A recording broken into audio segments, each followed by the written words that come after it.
Hello and welcome to the latest from Hearts Standard. My name is Joel Sked and I'm joined on this occasion by Tom Irving. Tom, thank you very much for joining me. How are you? I am good. It's a pleasure to be here as always. Good stuff, good stuff.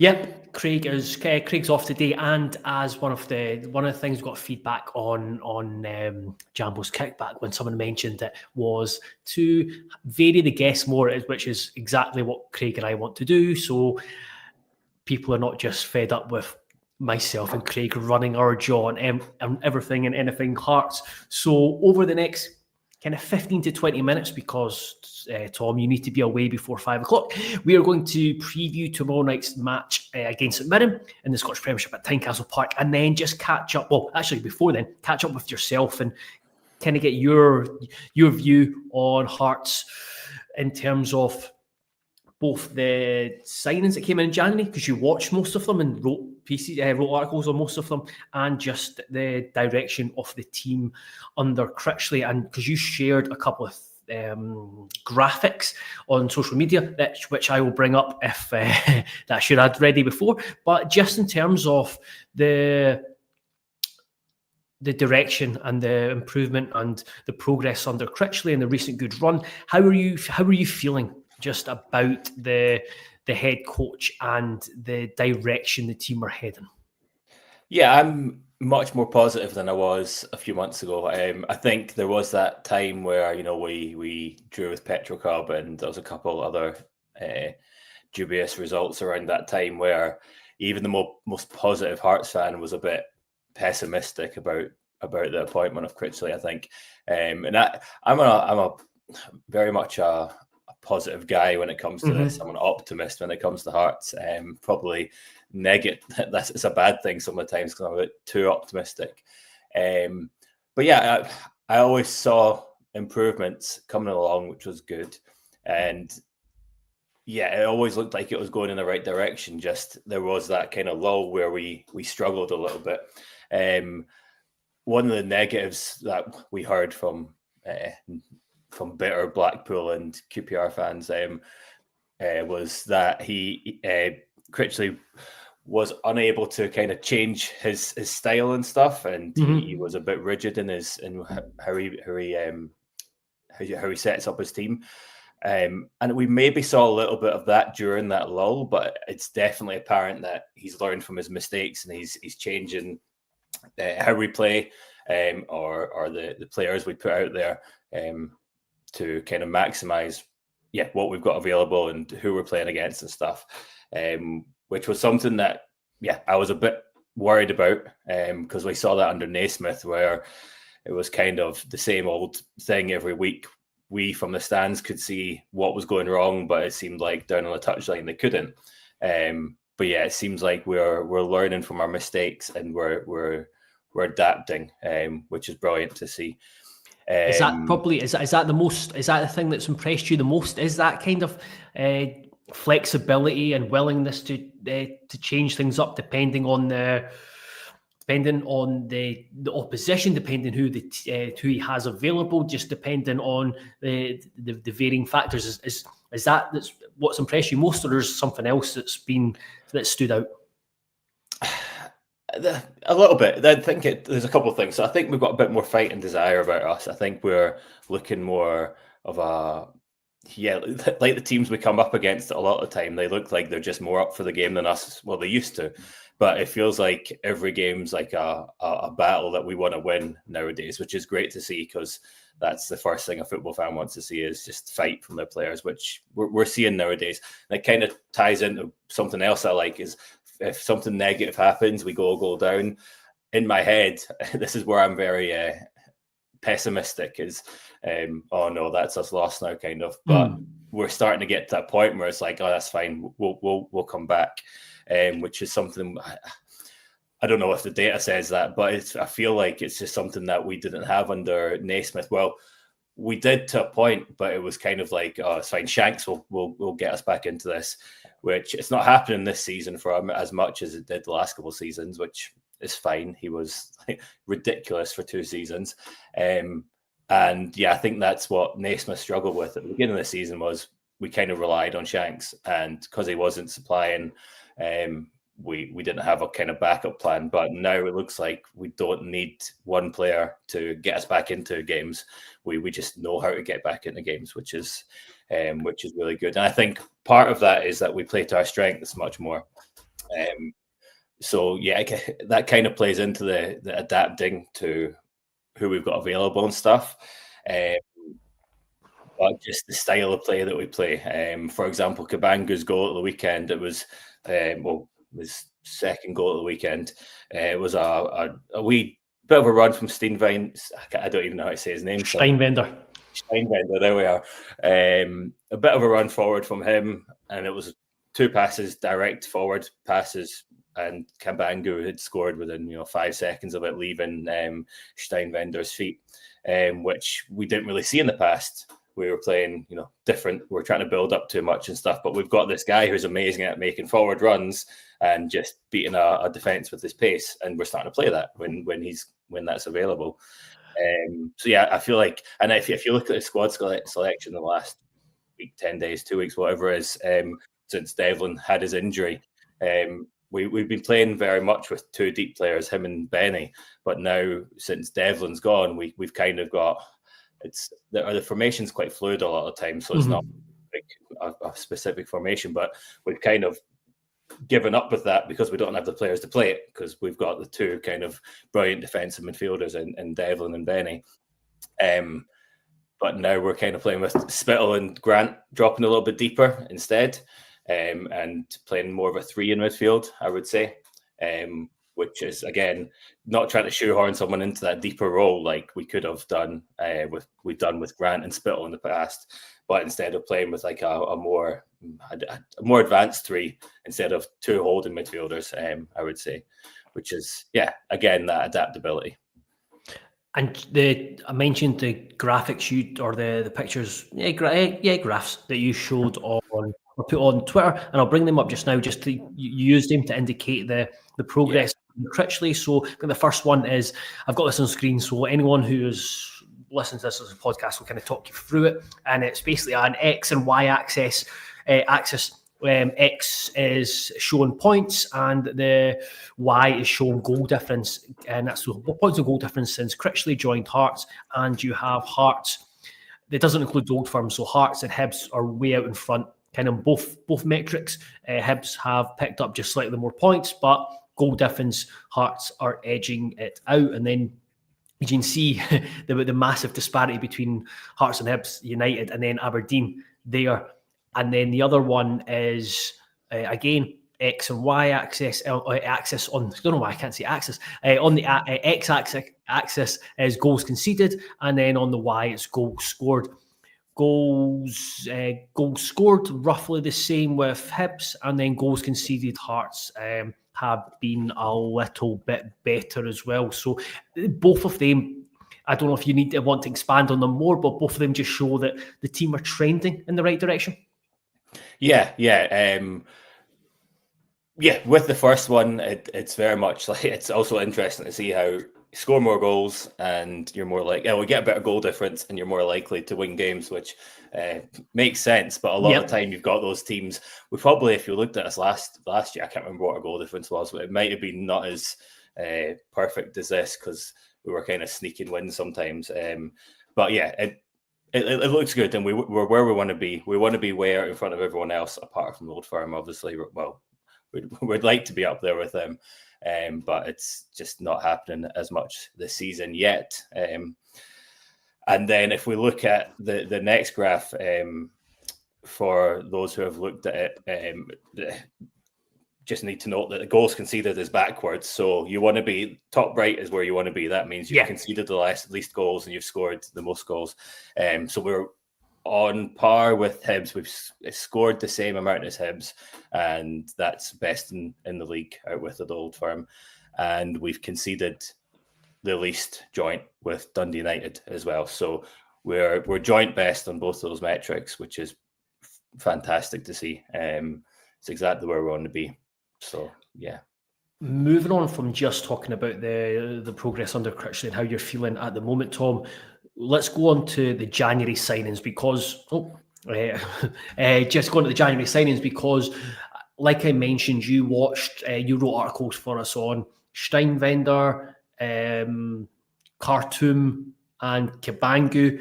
Yeah. And then there was obviously Jamie McClark and Harry Milne that got signed as well. You would have been aware of them. You would have looked at the data for them as well. I suppose it's hard to make a judgment on Harry Milne just because, well, he's not played. But the other four, how, I don't know if you want to do it individually, but how do you feel they have fared and how do you feel they have performed in comparison to how you watched them and what you saw of them? So, I mean, probably the best one to start is with Kabangu, just because we've got a couple of questions here or a couple of comments. Like Graham from the Gorgie Boys podcast says, signing the Kabangu feels like that's made such a difference, having that pace and power and takes the pressure off Shankly Wilson. Having someone that can stretch the game is huge. William Sterling says, can Elton be top scorer in the SPL this season? Some player. Just Noxus Rob says, I'm very encouraged by the new signings based on what I've seen so far. Not just their footballing ability, but they seem good characters with the right attitude. So on Kabangu, I see everything you've kind of thought it was going to be. The one thing that stood out for me is that I certainly remembered was you talked about him as a guy who, if he makes a movement or he makes a run, it's not just one time, he'll go back and do it again. And he kind of seen you. Well, you did see that for the goal on Sunday, the first goal where he made the movement at the 6-yard box, got back on side, then made the movement again. Yeah, exactly. And well, the two things that I said about him that I really liked, we saw on Saturday. So we saw him changing his run, going back, making the run again, and staying on side, which is a pet peeve of mine. It's exactly what I saw from him at his previous clubs, and it's good to see it actually happening. When you create these reports and stuff, and especially when they're going not just to your head scout or your manager, when it's going into the public, it's like someone's going to bookmark this and bring this up. That's not what we see, but luckily it is exactly what we've seen. We saw that in the first goal, and then in the second goal was just a direct, powerful pace, powerful run forward, with a nice wee finish, and that's exactly what we want from him. I said at the time, I don't know if it was in the article or on our live that we did, but he did sometimes play out wide, and I thought he was quite lost out there. We see him out there a little bit, but he's much more stuck down the centre, which is exactly what I want from him. So it's good, and it's something that previously we might not have seen. We might have seen him being played slightly in a different role that didn't really fit him, but we're playing to his strengths, which is good. Like I said at the time, he's not one that's going to hold the ball up and take a few touches and play a nice wee skillful pass like Shanklin does. He's not a number 10, and we've seen that, but it's good that he's not trying to be a number 10. He's doing exactly what we need him to be. Craig sent me something yesterday because when he was going to write about it when he did the analysis, but he decided he's just going to focus on a separate piece. I should have probably put it up as a graph here, but he is in the I'm going to get very geeky here for those listening or watching. He's in the 96th percentile, which is really, really good. The closer to 100 you are, the better. In the Scottish Premiership for strikers, in 96 percentile or more in terms of XG, shots, OBV, touches in the box, and XG per shot, which just means he's getting lots of chances. He's a constant threat, and he is. All those metrics are exactly what you want from that type of striker. Yeah, exactly. They basically just say he's dangerous and he's a handful in the box. Yeah, exactly. In the final, which is exactly what it was. When I watched him, he's not brilliant outside the box, but get him in the box and he's just danger. If he was here the whole season, if he's on, scoring as much as he is right now, who knows? He could have been top goal scorer. I don't know. One of the comments we just got is, can he still be top goal scorer? I don't think so. He's only on 5 goals in the league only. And I think top goal scorer, I just checked, it's what is it? Dalby. Yeah, Dalby 12. But 12, yeah. But he's he's not far off. Like he's 3 goals off being top 10, so he's not far away. I wouldn't put it past him to get to like top 5 or something if he continues like this, but we'll see. Before we move on to ask you about the other players, Tom Gill says the better Cabangu plays, the more likely he's to be away in the summer. He's obviously very ambitious and always not competitive when asked about chance he'll stay. I think there's a very good chance. And San Francisco, Jambo says, I think Hearts will hold on to end of season. I think there's a very good chance that Hearts are able to sign him. Again, I think the big thing is not about a deal between Hearts and USG. I think it's very much about where Elton Cabangu sees himself beyond this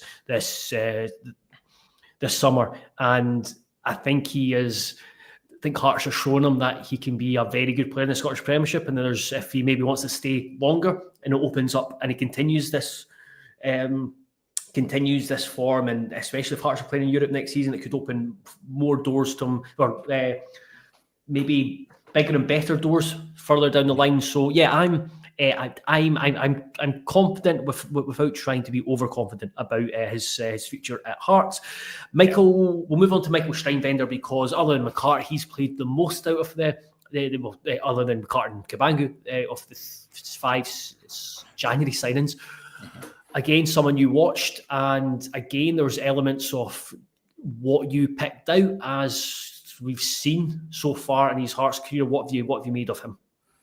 Yeah, I wanted to see him earlier, but I think it was good management by Critchley to kind of hold off and not chuck him in the deep end when he was basically in pre-season, going into pretty hard games for Hearts. He was forced to play due to injuries to Halkett and Nielsen, and I think he looked good from the start, really.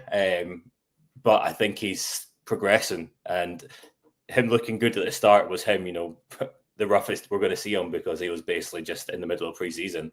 And now he's getting into his groove a little bit. And he's looking like a really good signing. He's solid defensively, good on the ball. He started to be a bit more comfortable driving out and stuff from the defense, which is good. I really like him. I think he'll be a fan's favorite at Hearts. Yeah, I enjoy his character. He's kind of not celebrated, but looked pleased with himself with a tackle early on, and then he was absolutely delighted when his pass went into Shankland and Hearts scored from it. Mm-hmm. The other one I was going to ask was to go straight on to Jamie McCart because of his defensive partnership. Now, you didn't write a piece specifically on him, but you would have looked into him. How have you thought he's fared, and are you kind of looking back on it? There's a few eyebrows raised with both his signing and his contract, but he started well, and I think the biggest thing for him is the fact he's come in and he's had to play. He's played alongside 3 different centre backs during his short time as well. Yeah, which is not hard. It's probably the hardest position to change a partnership. Changing a strike partnership, you might just not be as good, but you're not going to miss a 1-on-1 because your partner isn't the same as who it was last week. But defensively, if you're not kind of clued up with your partner, a lot of wrong could happen. Positioning wise, and stuff like that. I think he's looked solid. When you look at what he came in to do, he came in to replace the outgoing Rowles, and I think he's done that really well.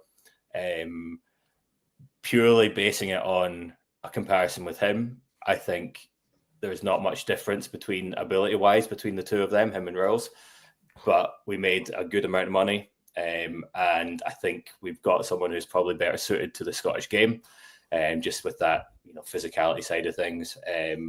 So I think it's, if not I'm a big fan of Rowles. If it's not an improvement, that's not necessarily a bad thing for me. But I think it probably is an improvement of what we had, and that's exactly what we need. Really, it's just moving forward, moving and progressing. And finally, Sander Khartoum. We've only seen glimpses of him, but what Are you encouraged by what you've seen of him so far? How are you feeling about him, and just with the cameos he's played off the bench against St Mirren, Rangers, and then St Johnstone at the weekend? Yeah, I like the look of him. I really liked the look of him when I first saw him. I thought he was going to be a fan favourite. I think he'll be the pick of the bunch of the four, which is crazy to say because Cabangu's scored about 40 goals already. But and yeah, Carter, he's not playing as much, but I think when he comes on, he definitely shows what he can do. St Mirren was a hard game to come on to. You'll be sick of him. He's played them 3 times now. Back in Europe in the summer. It was a hard game to come on. Pitch wasn't perfect again with St Johnstone. He wasn't as good as St Johnstone, but that wasn't a game for football players, I would say. It was the pitch didn't really help much at all. But I like that he's always looking to go forward. He's skillful. He's got good close control. Good range of passing. I think when he came on against Rangers, he had the first 2 things he did was nearly set up Cabangu for a goal and have a decent shot on target, which is not something we get from our centre midfielders, which is we've not had for a while from our centre midfielders. Yeah, I think he looks good. I'm excited to see him. I would like to see him starting, but it's hard because there's so many other players that are performing right now, and it's kind of it's hard. It's headaches for Critchley with his team selections, I'm sure. So that's a good thing, though. Very good thing.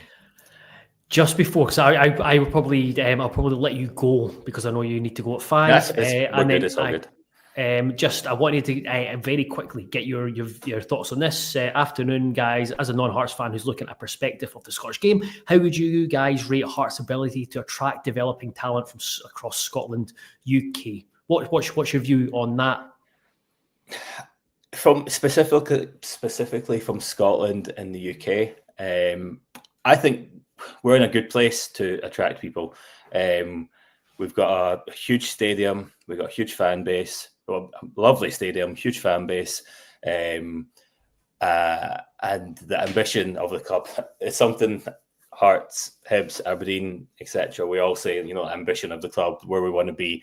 And with Scottish clubs, we've kind of not reached our ambition recently in Europe and stuff. But I think Scottish football is in a good place, and specifically, we are in a good place to attract players from the top talents.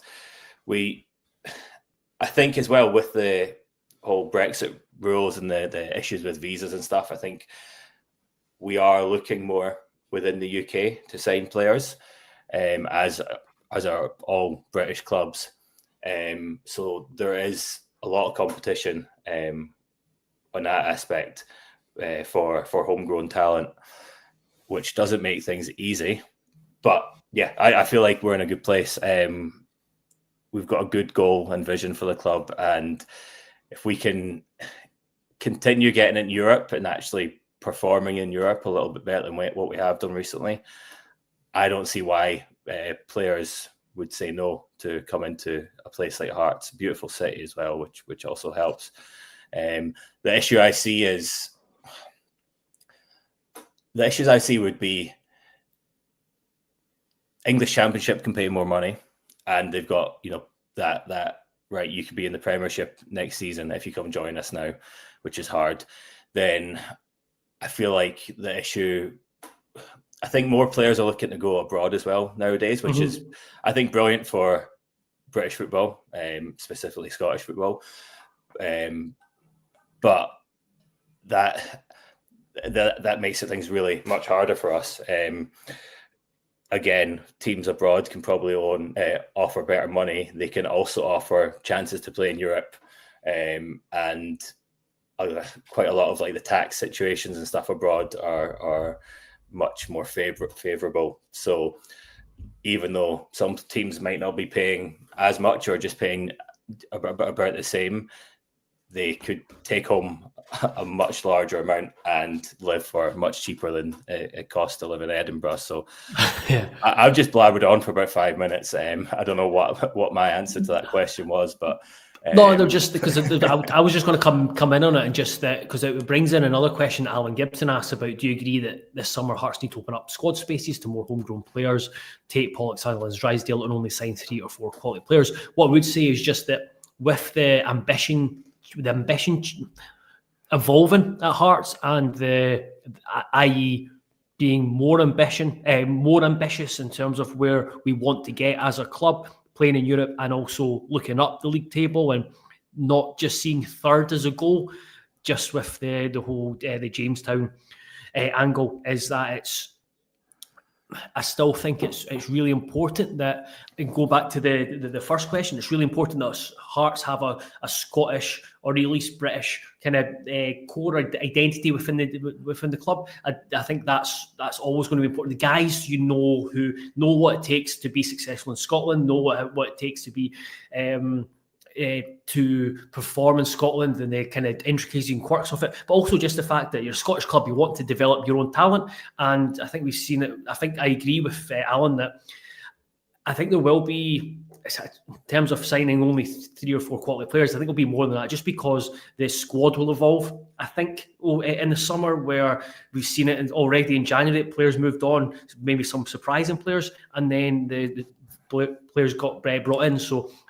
But I do agree with the premise that there does need to be a balance where you've got a really good quality squad. I personally, I'd like the around 21, 22 in the first team players that are supplemented by homegrown players, whether it's Tate or it's Pollock or it's Sandlands or Drysdale or whoever, because these guys have gone out on loan and they're performing, they're getting minutes, they're kind of getting their minutes up and they're doing well. Tate especially has been absolutely thriving, so they are doing their best to put themselves in that position come the summer. But I agree that it would be good to have a homegrown basis or kind of not quite spine, but platform within the squad, and then you hope that the quality around them kind of raises their level as well. And it's a hard place for it to be, because I would say the 3 Sandilands, Tate and Pollock, I think they're all SPL or Scottish Premiership. Sorry, people get annoyed at that. SPL. They are all Scottish Premiership standard players, and I think all 3 of them could be getting game time for 3 or 4 of the lower, either starting or getting good game time for quite a lot of the teams in the league. We're just kind of quite strong in the areas that they play in, and also if we're looking to get better, like again, Hearts, Aberdeen, Hibs, we all say this, we want to push the old firm, and we're saying that a lot this year with the Tony Bloom influence. If we're looking to take ourselves to the next level where we are pushing them, then these players might not be good enough. But it's like, that doesn't mean they're bad players. We're just standards have gone higher. Yeah, the players we're looking to sign are going to be much better, hopefully, than what we have been used to in the past, which might make things harder for these players. But it's a good place to be. Yeah, absolutely. I don't know if you want to shoot off now, just because I'll be right. Yeah, good stuff. So yeah, we'll move on to the St Mirren game. Just quickly preview that. That is again tomorrow night at Tynecastle Park. Hearts can get into the top 6 for the first time since this first week of the season if they defeat the Buddies. Cammy Devlin is not available. Neil Critchley confirmed that today, that he's having kind of negative still. He's been training and then he's been having to take a step back because he's been having headaches after training. So they want to understandably make sure he's absolutely spot on. For the Hibs game, the way I see it is that he basically needs to be, I think he'll need to be fine between now and Sunday. He needs to train a couple of times and feel fine after both games to be available. So I think that'll be a touch and go, but he won't be available against St Mirren. However, there's plenty of options in the centre of the pitch, and I do fancy that Critchley will make changes. I don't know if you feel the same, Tom, and I don't know if you've got maybe not what you think he will do, but what would you do in terms of tomorrow? Yeah, so we saw the last time we played St Mirren a couple of weeks ago, and every time we play St Mirren, they've usually got quite a lot of fight about them. And after the way that the last game ended, I think they're going to be right up for this. So I think we'll need as much battle and fight in the team as possible. I'm not sure what kind of formation, or if we're going to go for like the 4-3-1-2 kind of that we've been playing, or go back to a 4-2-3-1. I'm not sure, but one of the things I would like to see is Hoff starting. Hoff, we've seen in his kind of cameos that he's played in the last few weeks that he's still the same player that he was when he pulled his hamstring over a year ago, or whatever that small injury that was meant to have him out for a couple of weeks was. And yeah, he's been full of fight, full of fire. I would love to see him in the absence of Devlin, potentially in the middle of the park, just to add that little bit of aggression in there. Probably would say that Grant would drop out in that scenario. I think we need to be really strong at the back. They caused us a lot of issues, and they cause a lot of teams, or most teams, lots of issues. I would like to see the partnership between McCart and Steinwender is growing legs, which is good. It's going somewhere. So I think they're going to be much more assured playing beside each other. Obviously, Penrice is going to start left back because he's one of the first names on the team sheet. I personally would like to see Taylor playing right back. I think we saw Forrester targeted a little bit, and I think that Taylor's a better defensive player. So I'd like to see him coming back in. But it's one of these things, like, why change something that's working? So I don't know if we're going to see many changes or any changes, to be honest. I think it could be the exact same team that we've seen in the last few weeks, to be honest. I just think with the Hibs on Sunday, I think just with it being a 3-game week, I think Critchley will make a few changes. I was surprised. I think I said this on the reaction video on Sunday. I was both surprised and I wasn't that it was the same team against St Johnstone. But I do think there'll be 2 or 3 changes tomorrow. That my way I'm thinking about is St Mirren's defence and Hibs' defence both play a back three, and I think the 3 Hearts forwards, I think that suits. I think that's good for Hearts in that it pulls the 3 centre backs apart rather than just having Cabangu and Shankland. I think the 3 forwards makes it harder to defend against. If Hearts were coming up against a back 4, then I would expected Wilson to drop out, and then you had Shankland and behind Cabangu with probably Khartoum on the right, maybe a wee change on the left, and Neuenhoff coming in beside Benny, and potentially Gerald Taylor. But I don't know, just with the stuffiness of St Mirren, that Critchley might want to continue with the front 3. But I wouldn't be surprised if he changed up a wee bit, went kind of 4-2-3-1. Kept Wilson in reserve, and then went with the front 3 against Hibs on Sunday, and tried to make it what could be bit of a bout against Hibs, where both are going at it. But yeah, part of me agrees with you that wouldn't be surprised if there's not many changes, but I would like to see Gerald Taylor come back and get a start and see what it's like. I would like to see Neuenhoff back in the starting lineup, and I would like to see Khartoum start as well. Yeah. So potentially going to a 4-2-3-1. Yeah, exactly. Kind of what I'm thinking as well. I would love to see those 3 play. If we're going to bring them all in, I don't know. I don't think we will. And it's quite harsh on everyone that would be getting dropped potentially. And yeah, there's. But I think that it's that ability to change. We might see a start with 3 up front, or kind of 3 up front, Wilson, Shankland and Cabangu, and that could be a good way to target their back 3. But then if that's not working, we can change the shape, shove Spittle out wide, Khartoum out at the other side, and we've got 3 different players up front, but 2 kind of wider wingers, I guess, even though they're not really wingers in the traditional sense of things. But I think.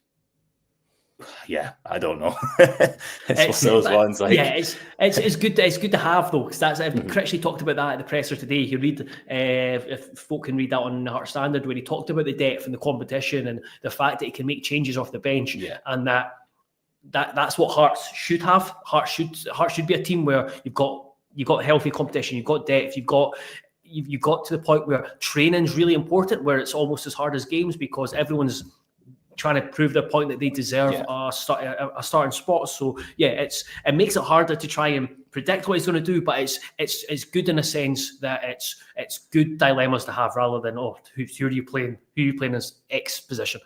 Yeah, exactly. I feel like in the last 6 months, go back a couple months and then look the 6 months previous to that, you'd be probably picking the exact same team as the person next to you in the stadium. Like it was pretty consistent. The players that should have been starting, where now we've got